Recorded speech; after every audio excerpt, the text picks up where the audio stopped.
जमीन की समस्या है। जमीन तो और कैसी ले ले पहले जमीन ले,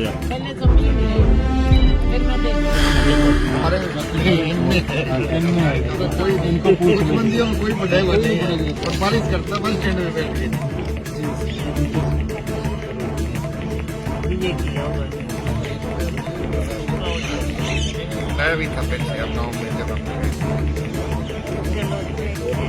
कहीं कहीं और कहीं जहाँ भी हो रहा है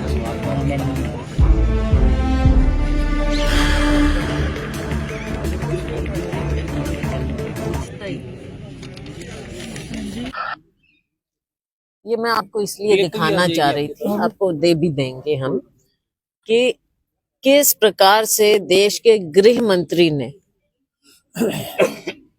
बाबा साहेब का तिरस्कार किया, उन्हें अपमानित किया देश की संसद में। आज देश की संसद है, हमारा लोकतंत्र है, सब कुछ किसकी देन है? हमारे संविधान की। और हमारे संविधान के मुख्य रचयिता कौन थे? बाबा साहेब भीमराव अंबेडकर। आज उनका नाम भी सम्मान से नहीं लिया जा रहा गृह मंत्री जी द्वारा, बल्कि उनके अपने लोग कह रहे, संसद में सबने कहा कि जी तो बोलो, जी तो बोलो, लेकिन उन्होंने बाबा साहेब को अपमानित किया। इनकी जो विचारधारा है भाजपा की, आरएसएस की विचारधारा, कभी किसी को सम्मान देने की नहीं है। इन्होंने हमेशा राजनीति की धर्म के नाम पर, जाति के नाम पर, और असली चेहरा इनका बार बार सामने आ जाता है। और अपने इन बातों से भाजपा भी बेनकाब हुई है। गृह मंत्री जी, इनकी सोच, इनकी विचारधारा सारी देश के सामने बेनकाब हुई। हमने इनसे कहा कि आप माफी मांगो। हमने प्रधानमंत्री जी से कहा कि इनके खिलाफ एक्शन होना चाहिए, लेकिन उसके विपरीत प्रधानमंत्री जी ने उन्हीं के बचाव में किया, बार बार उनके बचाव में आ गए।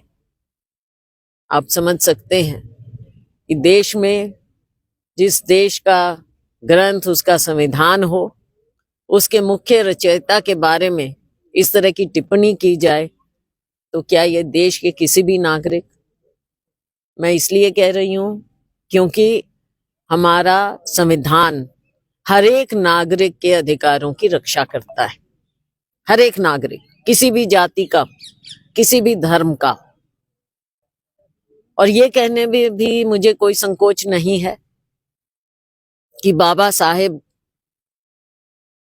उनका लोहा सबने माना। उस समय के सभी बड़े नेताओं ने फैसला किया कि बाबा साहेब ही हमारा ग्रंथ, हमारा संविधान लिखेंगे।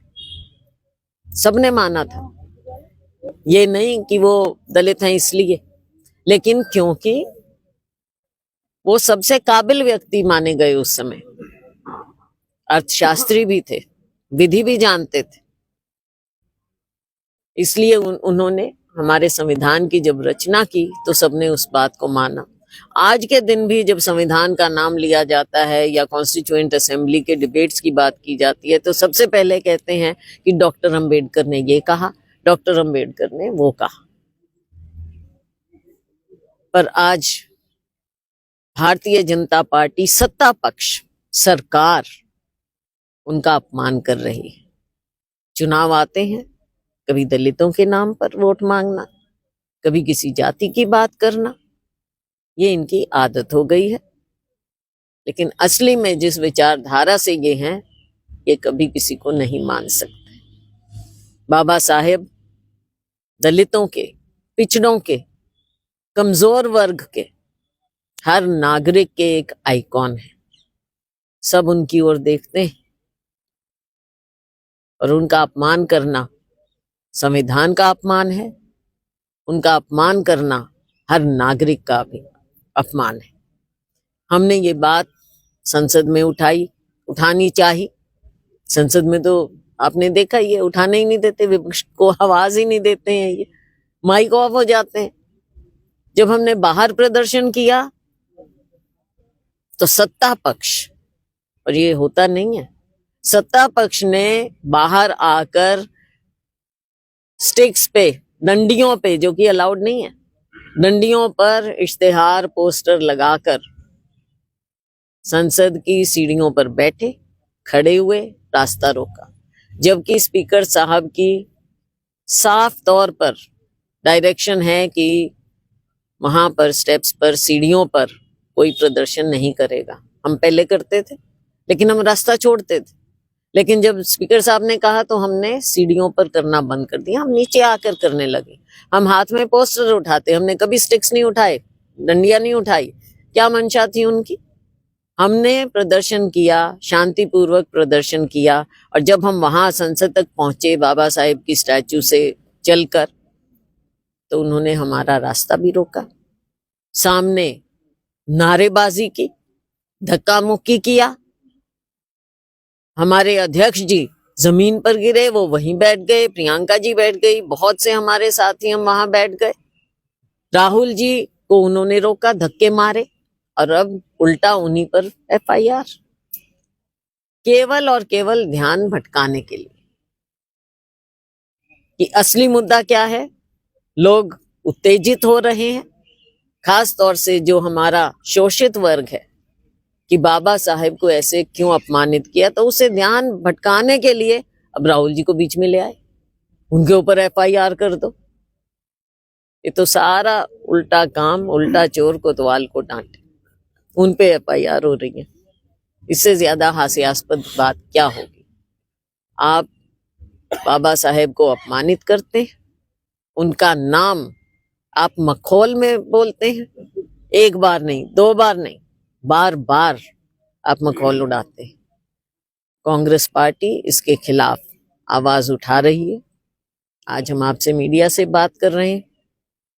कल हमने सिरसा में प्रदर्शन किया, लेकिन उसको सीमित कर दिया, क्योंकि कल चौटाला साहब के निधन के कारण कल उनकी अंत्येष्टि थी, तो हमने पब्लिक में प्रदर्शन मार्क ऑफ रिस्पेक्ट करके हमने नहीं किया, लेकिन हमने कांग्रेस भवन में मीडिया के सामने, लोगों के सामने इस बात को उठाया, और आज हम आपके सामने भी उठा रहे हैं, और हम जन जन तक ये बात पहुंचाएंगे कि ये अपमान हिंदुस्तान नहीं सहन करेगा। चौटाला साहब का निर्धन हुआ है, बहुत ही राजनीति में बताने काफी आवाज उठाते थे, वो 5 साल मुख्यमंत्री रहे। देखो, मुख्यमंत्री रहे, एक उनकी छाप है हरियाणा पर, और हमेशा किसानों की, लोगों की आवाज उठाई उन्होंने, और जमीन से जुड़े रहे आखिर तक वो लोगों के बीच में ही रहे। बेशक कितने बीमार हुए, उम्र भी हो गई थी, लेकिन आखिर तक वो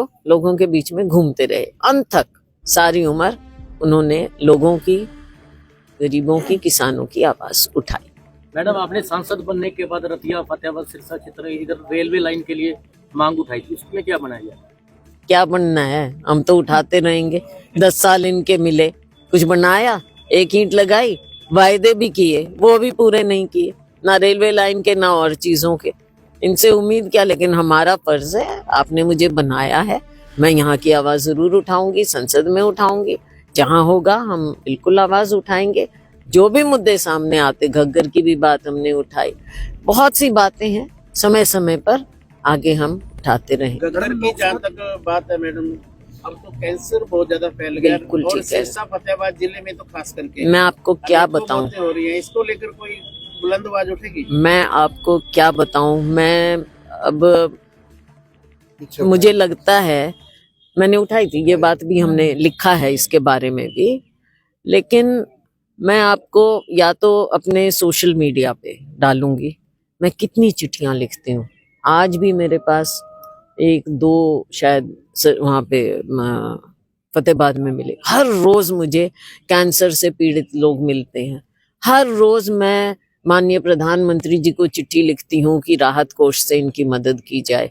न जाने कितने कितने मैंने पत्र लिखे हैं माननीय प्रधानमंत्री जी को, अपने इस एरिया में बहुत ज्यादा, क्योंकि ये जो पानी इतना ज्यादा जहरीला हो गया है और इसके बारे में सरकार को कोई चिंता नहीं, लोगों की सेहत से खेल रहे हैं। आने वाली पीढ़ियां भी आप सोच सकते हैं कि वो पानी जो भी कोई पीता है, इंसान, पशु, जो भी, कहीं ना कहीं उनके सेहत से खेल रहे हैं। अगर मैम इसको- लोकसभा चुनावों के बाद बात करें तो सिरसा क्षेत्र है वो आपको कांग्रेस को मिल गया है, लेकिन कांग्रेस की तरफ से इस तरफ पूरा अनदेखा किया गया है। उसके बाद कांग्रेस की तरफ से हाँ जी। कैसे? आप मैडम आज काफी टाइम के बाद यहाँ पे पहुंचे हैं, उसको लेकर क्या- नहीं, मैं तो सब जगह ही, देखो, सब जगह ही नहीं पहुंची। बीच में विधानसभा चुनाव आ गया, फिर उसके बाद थोड़ा फिर सेशन, और तो उसके बाद अब अभी मैं केवल जैसे आज फतेहाबाद, रतिया, कल टोहाना, फिर नरवाना, अभी ये करके, लेकिन आगे थोड़ा ठंड कम होएगी, फिर उसके बाद मैं गांवों का दौरा करूंगी। अब टाइम है, आहिस्ता आहिस्ता सब जगह हम जाएंगे, लोगों से मिलेंगे, समस्याएं हैं, जितना निवारण हो सकेगा हमारा प्रयास होगा। आज भी कई लोगों ने कई बातें उठाई हैं, प्रशासन के साथ, सरकार के साथ, जो होगा अपने लेवल पे जो होगा। अब काम यही बचा है मेरा, और क्या बचा है। नशे का बहुत ज्यादा प्रकोप ये हो बात चुका है, हमने पंजाब सीमा खास करके ठीक लगती ठीक है। कह रहे हैं आप। ये बात हमने चुनाव के समय में भी उठाई थी, उसके बाद भी उठाई है, कई बार उठाई है, बल्कि जो हमारी मीटिंग होती है उसमें भी हम इस चीज़ को उठाते हैं, जो प्रशासन के साथ मीटिंग। इसमें तो देखो, जब तक बड़ी मछलियों के पीछे नहीं पड़ेंगे और सिर्फ जो इस चीज़ का सेवन करते हैं, सिर्फ उनको क्या करोगे आप? कई मजबूरी में, कई गरीबी में, कोई किसी तरह से, लेकिन आता कहाँ से है, किसके साथ, कैसे, इतना बड़ा इंटरनेशनल नेक्सस, इसके पीछे जब तक सरकार पूरे मन से नहीं पड़ेगी, तब तक छोटे मोटे लोगों को पकड़ने का क्या फायदा। तो संगठन बहुत की बड़ा मजबूती के लिए अब जैसे देश बदल रहा है, उसकी नीति में फिर नहीं आ पाए, संगठन क्या तो मंथन हुआ? देखो, मंथन तो हमारा चल रहा है पार्टी के अंदर। संगठन का अभाव रहा, ये मैंने पहले भी माना, सार्वजनिक रूप से माना, आप लोगों के सामने माना मैंने कि संगठन का अभाव तो रहा है। अब इसको मैं छुपाऊं भी कैसे? ये तो है एक कमी रही है। विधानसभा चुनाव के दौरान भी काफी गुटबाजी देखने को मिली उसी का। अब देखो, इस तरह की बातें, उसको गुटबाजी को, सब अपने अपना क्षेत्र, अपने अपने उसके लिए सब काम करते हैं, सब अपनी आवाज उठाते हैं, किसी की कम, किसी की ज्यादा। अब गांव में दौरे देखने को मिलेंगे जल्द आपके? हाँ, नहीं, इतनी जल्दी नहीं, थोड़ी ठंड सी वो हो जाए, उसके बाद करेंगे, गाँव में ही जाएंगे, करेंगे। कांग्रेस पार्टी द्वारा हरियाणा स्तर पर क्या दोबारा संगठन को बनाया जाएगा? ये तो हाईकमांड देखेगा कैसे करना है, नीचे से ऊपर तक। अपने तो सारे ही कमी है ना, नीचे ब्लॉक से लेके डिस्ट्रिक्ट्स, ऊपर पीसीसी, सब जगह ही कमी है। अब इसको तो सारे को ही देखना पड़ेगा कि नीचे से जो हमारे वर्कर इतना काम कर रहे हैं, उनको कुछ पहचान मिले।